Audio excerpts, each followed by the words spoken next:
तो ये पहले से तय नहीं था जी, मैंने पहले बाबा साहब इसे बनाया, वो गलत है। नहीं गलत है। अब मैंने आप ही बताइए, कोई चीज बात समझिए, बार बार आप समझा रहे हैं जी, आप डरा रहे हैं। नहीं तो इसका मतलब धमका रहे हैं, आप डरा रहे हैं। कैसे आप कहीं पहले वाला गलत था? नहीं ये कोई बात, पहले वाला गलत था। नहीं काटेगा दूसरा कोई वोट होता है तो 500 लेके घूम जाते हैं। अब वही दिन 1000 लेते हैं। अरे 1000 तो ये लिए थे मेरे सामने, आप बोल रहे हैं कि ना हो तब 1000 बोले थे करीब यही वोटवा में 1000 ये लिए। आप बोल रहे हैं कि पैकवा, बोल रहे कि ये तो दिक्कत है, बंद है, तो बोल रहे हैं पहुंचा दिया घर। अब देखिए ऐसे ऐसे आप बोल रहे हैं, अभी भागने लगे। अभी अजीब अभी हम मौजूद जमाल रोड में हैं, लग रहे हैं कि झगड़ा कर रहे हैं। इनसे जानने का प्रयास करते हैं आखिर क्यों बहस कर रहे हैं ये लोग। आप लोग बहस क्यों कर रहे हैं? अरे बहस का कोई मुद्दा नहीं है भाई। बोल रहे हैं कि आरक्षण में वर्गीकरण नहीं होना चाहिए। हम बोल रहे हैं देखिए वर्गीकरण होना चाहिए, नहीं हम नहीं जानते हैं, हम उतना नहीं समझ रहे हैं, लेकिन आरक्षण सबको, जो गरीब है ना उसको मिलना चाहिए। ये तो राजनीतिक लोग बने हुए हैं भाई, गरीब को आरक्षण नहीं दे रहे हैं। आई बोल रहे हैं कि उसको भी मिल सकता है। देखिए पीछे अभी जो भारत में चल रहा व्यवस्था, अच्छा अभी क्या चल रहा है जी, बिना मतलब के क्या चल रहा है? आप सुनिएगा नहीं कौची चल रहा है, कब से तो आप सुना ही रहे हैं। हम अपना बतवा नहीं सुन रहे, कौची नहीं सुन रहा है, क्या है क्या? आप कौची नहीं चल रहा है भारत में, तब नहीं कौची समझेंगे ना, बिना मतलब सुनाइए। देखिए खाली पत्रकार बंधु, आप लोगों को मैं बता दूं कि अभी जो सुप्रीम कोर्ट आरक्षण में SC/ST के आरक्षण में उप वर्गीकरण का बात किया है, अच्छा, और क्रीमी लेयर का बात किया है जी, तो उस पर ही हम लोग बहस कर, हमारे मित्र हैं ये, लेकिन हम लोग बात करते करते अभी थोड़ा उत्तेजित हो गए, क्योंकि इनको समझ में आ रहा है कि नहीं आ रहा नहीं पता। आप लोग मित्र हैं लेकिन फिर भी मतलब आरक्षण के मुद्दे पे मतलब लड़ गए। हर जगह राजनीति होता है, मित्र हैं हम लोग, अच्छे सहयोगी हैं, मित्र हैं लेकिन विचारधारा नहीं मिल रहा। विचारधारा नहीं मिल इस रहा। मुद्दे पे हम लोग नहीं मिल रहे हैं भाई। इनका अपना कहना, हमारा अलग कहना है, इसीलिए हम लोग थोड़ा सा चल रहा है। मेरा बस कहना है कि जिस आरक्षण की बात हो रही है उस आरक्षण का 80% लोग हाँ, जानता ही नहीं है कि आरक्षण क्या है, मिलता ही नहीं है। तो बताइए क्या है आरक्षण? अभी हम बता देते हैं आपको कि बहुत सारी जातियां ऐसा हैं जो पिछले 5000 साल से जहां था वहीं है। अच्छा, आप आरक्षण के पक्ष में हैं? आरक्षण चाहिए भी, और किस आधार पे चाहिए, किस बेस पे चाहिए। आरक्षण देने से पहले उसका शिक्षा का व्यवस्था तो ये पहले से तय नहीं था जी, मैंने पहले बाबा साहब इसे बनाया, वो गलत है। नहीं गलत है। अब मैंने आप ही बताइए, कोई चीज बात समझिए, बार बार आप समझा रहे हैं जी, आप डरा रहे हैं।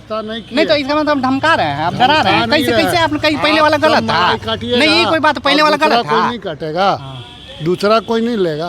भाई साहब आरक्षण के पक्ष में आप क्या विरोध करेंगे? पक्ष नहीं नहीं, आरक्षण तो बिल्कुल मिलना चाहिए ना। क्यों हम लोग चाह रहे हैं कि गरीब तबके को जो नहीं मिला ना उसको भी मिलना चाहिए। समाज, समावेशी समाज की संरचना हो। कुछ ही लोग आरक्षण ले रहे हैं, आप बाकी सबको आरक्षण ही नहीं दे रहे। शिक्षा के नाम पे उतना साल से आप कर रहे हैं, एक ही वर्ग को शिक्षा मिल रहा है, उसमें समझिए कि 100% आरक्षण था। अभी जिनको पढ़ाने की बात हो रही है, अब बात तो हम बहुत कर रहे हैं, लेकिन जो गरीब तबके आज भी देखिएगा 10-12 पढ़ते पढ़ते सब स्कूल छोड़े। मुसहर से लेके जितने भी जो लोअर कास्ट के लोग वो पढ़ाई भी नहीं कर रहे हैं, वो आगे कैसे बढ़ेंगे? हम लोग आरक्षण 75 साल जिस अनुसार से बना हुआ है, और गरीब तबकों को उसी छोड़ दिया तो 75 साल और लग जाएगा। तो काहे नहीं व्यवस्था? आप व्यवस्था करिए ना।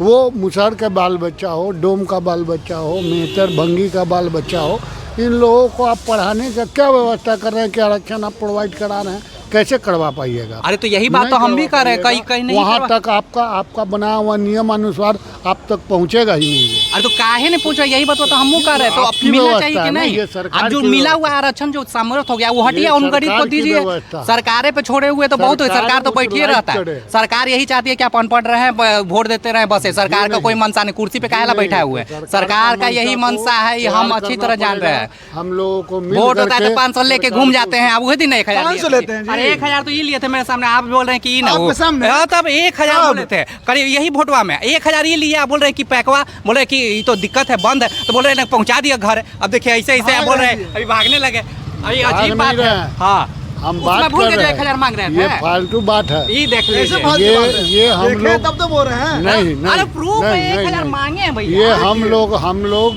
गरीब जो महादलित अति दलित है उन लोग पर इल्जाम लगाते हैं इस तरह का। अच्छा। ये देखिए यहाँ हमारा दलित जब व्यवस्था पैसा का बात हुआ ना, जब लेके आपको वोटो दे दिए और उसके बाद इल्जाम, और ऐसे ही जो समृद्ध दलित है, वो जो नीचे तबके के दलित है, यहाँ तक कि मंत्री भी जो बन तो जाते हैं, हाँ। ऐसे समृद्ध दलित देख लिए, ऐसी मंत्री को देख लीजिए जो समृद्ध है, जो सब कुछ ऐसो आराम कर रहा है और दलित के वोट से बना है, लेकिन उसको फायदा नहीं उठा रहा है। और यही बोलेंगे कि गलत है। क्यों गलत है भैया? क्योंकि ये तो कमा रहे हैं, ये तो पैसा भी ले रहे हैं। लेकिन जिस दलित की हम लोग बात कर रहे हैं नीचे में, वही पता है, यही पता है। हम लोग तो घुस घुस के देख रहे हैं, आप बात ये वही तो पता है, तभी तो बता रहे हैं। जैसे दलित के नाम पे नेता बन जाना, ये आज के नेताओं में तो गुण हो गया है ना। दलित को वोट करवा दीजिए, हम नेता बन जाएंगे। नेता बन जाएंगे तो हम चापलूसी करने लगेंगे, फिर अपना घर भरने लगेंगे। यही दलित का भी चल रहा है, और यही कारण है कि दलित दलित है, और आने वाला 75 साल में भी दलित उसी तबके में रहेगा जो आजादी के 75 साल में हो। क्यों भाई? क्योंकि दलित का नेता दलित के वोट पे तो बन रहा है, और ये लेकिन और इन किंतु परंतु से काम नहीं होगा। दलितों के लिए काम करना होगा, और ऐसे दलित को इस काम के लिए बाधित कौन कर रहा है? जैसे चुनाव क्या आ रहा है, 500 मुर्गा भात रोटी पे चले जा रहे हैं। 500 के लिए हम एक दिन बेच देते हैं, और जो हमारा गरीब तबके, यहाँ तक कि बच्चियां हैं जो 500 में बेच के लिए वोट, और हम फिर उसके बाद 5 साल बात करते हैं कि हम बच्चों के लिए तो सोचे नहीं, हम वोट दे दिए, बेच दिया, 5 साल वही करना है भैया, अनाजवा मिल जाए, ये मिल जाए, उसको कभी पढ़ने ही नहीं दे गया। और ये सिर्फ सामाजिक बदलाव सिर्फ उन नेताओं से नहीं होगा, क्योंकि दलित के नेता इसी विरुद्ध बने हैं कि ये अनपढ़ रहेगा हमारा दलित समाज, तो हम नेता बने रहेंगे, हमारा खानदान बनेगा। लेकिन जब सामाजिक लोग करेंगे ना काम, सरकार को भरोसा को छोड़ के जब सामाजिक लोग इस कार्य में उतरेंगे ना, तभी होगा। नहीं तो इस तरह के दलित नेता जो बनते हुए ना आज के परिवेश में, वो कभी नहीं बढ़ने देंगे। और यही नहीं होता है, दलित लोग आने के बाद हम नेता में आव भगत बहुत करते हैं, सत्कार बहुत करते हैं, लेकिन उनके खिलाफ आवाज नहीं उठा रहे, मुंह नहीं खोल पाते। क्यों भाई? हमारा नेता है, हमारा भगवान आ गया, जिंदाबाद जिंदाबाद जिंदाबाद जिंदाबाद, तालियां वो भी बजती है, वो हिजड़ों की ताली हो चाहे एक आम आदमी की ताली हो। लेकिन हम हिजड़ा भी आज के समय में वो सचेत हो रहा है, लेकिन वो जो दबे कुचले हैं ना, उनको और हिजड़ा बनाया जा रहा है कि इस समुदाय से तुम जुड़ो। इसको बदलने के लिए ना हमको एक नए समावेश में, नए सामाजिक लोग को उन्हीं लोगों के बीच से आना चाहिए, लेकिन नए विचार और नए समावेश में, नए विचारधारा के साथ आइए, उसकी सोच में परिवर्तन होकर आना चाहिए, तभी कोई बदलाव होगा। इन नेताओं को मार भगाना चाहिए, सिर्फ विरोध नहीं, मार भगाना चाहिए, और अपने बीच से एक नेता को खड़ा करना होगा, तभी एक समावेशी विधा, दलित, महादलित, चाहे जो भी लोग हैं, तभी कुछ बदलाव आएगा। सर आप तो आपस में लड़ रहे हैं, जब पैसा लेकर मतलब वोट देते हैं, तो कैसे आपका उत्थान होगा? देखिए, यही इल्ज़ाम लोग लगाते हैं। अच्छा। हमारी जितने भी जाति बिरादरी है, हाँ उन लोगों को समझना है, समझाने में जोश नहीं दिखाया जाता, हाँ। बताने में जोश नहीं दिखाया जाता, लड़ने में जोश दिखाए। मेरा मित्र हैं और मैं इनसे लड़ूंगा, हर विषय पर लड़ूंगा, ये ठीक है, लेकिन समझाने के लिए ये बात है कि जो दलित, अति दलित, अच्छा, महादलित, अभी मानते हैं इसमें उसको नेता समझना दोषी है कि अभी गुणगान गाता है? ये बताइए, शिक्षा- आप बताइए, ये काम तो 75 साल से होते आ रहा है, जरूरी है। ये कौन नहीं जानता कि उसकी जरूरी है? व्यवस्था, उसकी व्यवस्था 75 साल ही हो चाहे 77 साल हो, पिछले 5000 साल से उस व्यवस्था को लागू करने का जिम्मा हमेशा ऊपर के लोगों ने रखा। कौन ऊपर के और लोगों आज की भी बात कर रखा रहे हैं है, जी? किस ऊपर आज के भी लोग- किस रखा ऊपर है। लोगों की बात और कर आप रहे हैं? जिन क्यों नेताओं ऊपर की बात लोगों कर नहीं, रहे ऊपर के लोग क्या? वो पहले नेता ये बताइए, कौन है, यही समझिए। मानसिकता होती, वो ऊपर के लोग नेता कौन था? कौन है? क्योंकि मानते ही नहीं है ये कि ऊपर के सुनिए। लोग कौन था। एक मानसिकता भर दी जाती है कि ये ऊपर लोग के लोग ऊपर के कौन लोग है, हैं, ये समझिए। ऊपर के लोग डर का कौन है? आप बताइए, वो ऊपर के कौन लोग? लोग है ऊपर का? हाँ। जो हमेशा प्रभु जाति के लोग, प्रभु जो जाति हमेशा, कौन? सुनिए, बताइए, जो प्रभु हमेशा जाति कौन? क्लियर कीजिए, क्लियर। बता रहे हैं कंफ्यूजन में रख के आपको, लोगों को जिनके ऐसी पास जिताते हैं। हमेशा जगह जमीन रहा, हाँ। अच्छा। ठीक किनके है, पास रहा ये भी बताइए जिनके आप। पास हमेशा अरे पैसा किनके रहा, पास रहा बताइए वो ना। चाहे जो लोग यही भी हो, खुल के आपके नहीं सामने बताएंगे। खुल यही के होता है बता दलित रहे हैं। में, डरे सह में लोग होते हैं। किसके पास है? किसके पास जमीन रहा? किसके पास रहा? किसके पास? जमींदारों के पास रहा। कौन जमींदार है?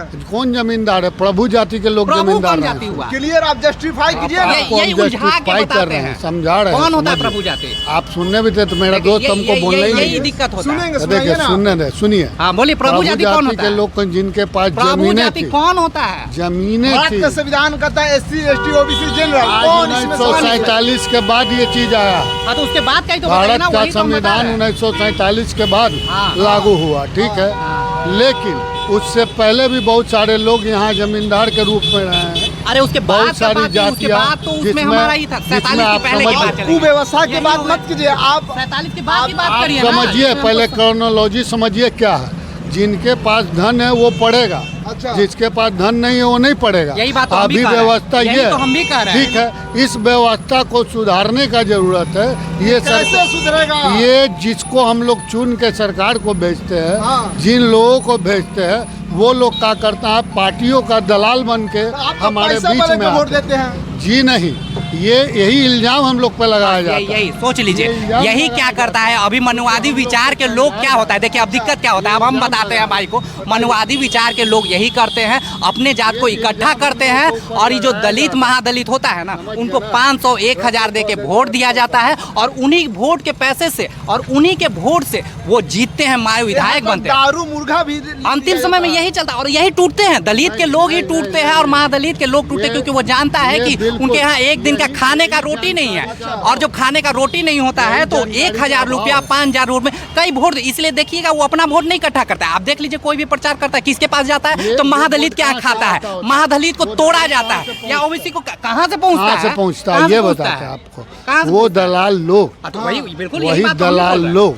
हाँ, वही तो हम भी जो हमको अन्य जातियों में से निकल के आते हैं, जो कहते हैं गरीब का नेता है, और वो फिर अमीर अन्य कैसे जातियों बन का नहीं, जाता है? यही बात हो रहा है। सिर्फ अन्य जातीय वाला तो हम कर देते हैं कि अन्य जाति, लेकिन जो दलित का नेता है ना, सबसे बड़ा बाधक है वो दलित का नेता। अन्य जाति तो आप कह देंगे, मान लो छाट भी देंगे कि अन्य दलित को इसको वोट मत दो, लेकिन दलित का नेता जो बना हुआ है ना दलित के वोट पे, वो फिर दलित को देखने नहीं जाता है, वो अपने आप को ऊपर लॉबी में कर लेता है, और दलित को वो ये नहीं करता बढ़ाने, बल्कि और नीचे करने की चाहते हैं, और सामंती लोग को और बढ़ाने लगते हैं। होकर नहीं ताकता है। बिल्कुल नहीं हम सर, इसका बिल्कुल नहीं। और यही सबसे आपको खराब। हम इसको हम बता देते हैं क्या है। देखिए, अभी जितनी भी पार्टियों में महादलित, दलित, अति दलित के नेता हैं कि गरीब का नाम तो जरूर लेते हैं, गरीब के नाम लेने के बाद वो उन पार्टियों का दलाल बन जाते हैं। अच्छा। और दलाल बन के दलाली करते हैं, जो इल्जाम लगा रहे हैं। बिल्कुल यही बात हम बोल रहे हैं, इल्जाम नहीं, यही बात तो हम भी बोल रहे हैं बार बार, लेकिन ये बार बार घुमा। देखिए, ये अपने बातों को रखना भी चाहते हैं, लेकिन डरे से हमें बात को उलझा के अरे खुल के बोलिए कि ये हमारा विरोधी था और ये जाति नेता है। काम किसी से नहीं डरते हैं, हम लोग तो शुरू तो से अब क्यों लड़ते बोल रहे हैं प्रभु पिछले वो जो लोग राज किए हमेशा, हाँ। उन लोगों की बात, हाँ। राज में हमेशा शामिल रहा, आज भी उन्हीं लोगों का चलता बनता है। आप जमीन पर जाइए, पता कीजिए, देखिए क्या होता है। हमने देखिए, हम भी अंत में यही बात बोल रहे हैं कि देखिए, सही बात और सही और गलत कुछ नहीं। आज भी तादाद जो आज़ादी के पहले की थी, और जो 75 पहले भी एक जो आरक्षण की बात हुई ना, वो आज़ादी के कई वर्षों पहले था, जाके शिक्षा में भी एक आरक्षण था। वो कहने की बात नहीं है, क्योंकि वहाँ पे जो उच्च वर्ग के थे वही सिर्फ शिक्षित होते थे। फिर आज़ादी के बाद थोड़ा सा हमें मिला बाबा साहब संविधान के तक, उस समय भी हमें उस तरह से नहीं अनुरूप में मिला कि हर कोई पढ़ सके। कुछ वर्षों तक वैसे ही आरक्षण उच्च जाति लेते रहे। इसके बाद जब हम लोगों को कुछ अधिकार, कुछ हक हकूक जानने लगे, तो कुछ दलित पढ़ने लगे। और आज भी क्या दिक्कत हो रहा है कि वो दलित 9वां 10वां तक तो पढ़ते हैं, और तरह तरह की योजना है, तो उसमें कुछ नेता खड़े हो गए, और सबसे बाधक वो दलित नेता हुए, जो उस नाम पे तो वोट ले लिए कि इकट्ठा करके दलित हो गए। और आज के जो दलित नेता है ना, वो वोट से अपने आप को सांसद विधायक बन गए, लेकिन जब जैसे ही बन रहे हैं ना, उनकी लॉबी चेंज हो जाती है। आप किसी भी मंत्री से और विधायक से अभी के परिवेश में देख लीजिए, इसका बदलाव भी संभव है। जब हम पहले तो उनको बैठा बैठा के उनसे प्रश्न करना, सिर्फ प्रश्न से डरने लगेंगे, मारने और पीटने बात तो अलग हो जाए, सिर्फ प्रश्न करना सीख जाइएगा। दलितों में इतनी जागरूक है कि उनसे पूछिए कि तुम हमारे वोट से बने हुए दलित नेता हमारे लिए बने, तुम हमारे लिए क्या किया। प्रश्न से डर के भागने लगेंगे, और बदलाव की नींव वहीं से शुरुआत होगी, और उसके बाद हम शिक्षा में जागृत करेंगे। और ये नेताओं के बल पे कभी नहीं होगा, जब तक सामाजिक लोग उन दलित के बीच से उभर के नहीं आएगा, और कुछ सामाजिक लोग अलग से नहीं आएंगे, तब तक ये चेतना न जागेगी। और शिक्षा ही एक उपाय है जिससे दलित को उठाया जा सकता है। लेकिन नेताओं के भरोसे अगर छोड़ दिया जाएगा, जो 75 साल में और वही हो जाएगा जो आगे पिछले 75 साल में हुआ। तो इसको बदलने के लिए हमें सामाजिक लोग को, अपने स्वार्थ को छोड़ के दो ही लोग को जगाना होगा। लेकिन सोच के चलिए कि 5 साल में हम कुछ तो बदल देंगे, और जब ये बदलाव आएगी ना, तो उन पे चोट पड़ेगी, उन नेताओं पे भी। वो भी सोचने लगेंगे, विवश हो जाएंगे कि अब तो हमारी कुर्सी खतरे में है, और उस कुर्सी को खतरे में करते हुए ये आवाज हमारी उठती रहेगी, और लड़ाई झगड़ा भी होती रहेगी, और आवाज भी उठती रहेगी। और जहां भी होगा हम आवाज को रखते रहेंगे, क्योंकि बदलाव के लिए अगर आवाज नहीं रखेंगे ना, तो ऐसा संभव ही नहीं है। इन बातों के लिए बात है। अभी हम जमाल रोड से गुजर रहे थे, अचानक एक भाई साहब थे, आपस में ही लड़ रहे थे। इनसे बातचीत किया कि आखिर आपस में क्यों लड़ रहे हैं, तो बताएं कि हम लोग दोनों ही मित्र हैं, लेकिन ये आरक्षण की जो मुद्दा है वह इनका एक पक्ष में थे, एक विरोध में थे। लेकिन जब मैंने बात किया, दोनों का ही मुद्दा जो था सेम ही था। दोनों को आरक्षण के समर्थन में ही है, लेकिन विचार रखने का जो तरीका था वो अलग अलग है। आप क्या सोचते हैं, अपनी प्रतिक्रिया जरूर दें। जब तक के लिए जय भीम, जय भारत।